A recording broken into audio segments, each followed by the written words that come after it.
This is a puppy gate I built a few weeks ago to keep the dogs separated. It's simply milled down 2x4s and a piece of 1x6.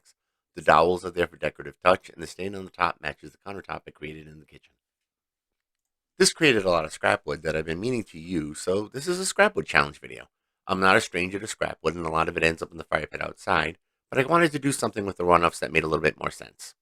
With Easter approaching, I find it hard to find an Easter basket that works for a little 11-year-old boy that isn't plastic or crazy or pastel. So I decided to make 3 wood crate boxes that use the cutoffs from the previous project.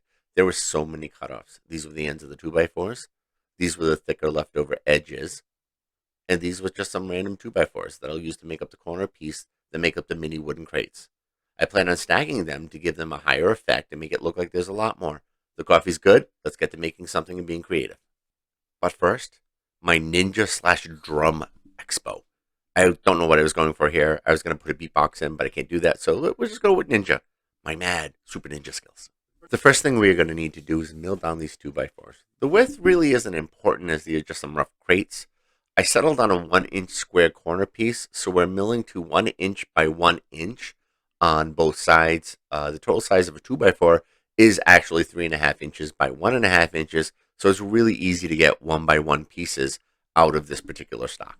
So now it's time to cross-cut everything to length. The first thing I do is set up a stop on my chop saw to cut everything down at the exact same size. I decided that 8 inches made the most sense for the sides. This isn't overly important, but you need to make sure that all the sides are exactly the same, obviously if you're building a box. I sped this up as there were many cuts needed to be made. You will notice here that when I'm making my cuts on the chop saw, I'm waiting for the blade to come to a complete stop. When cutting small pieces, this is important because if I lift the blade while it's still running, it's going to throw that piece right back at me. You'll also notice this really cool trick I picked up in another video where I'm going to use a pencil eraser right here to hold that small piece. That keeps my fingers far enough away from the blade to be safe while being able to hold the piece in place.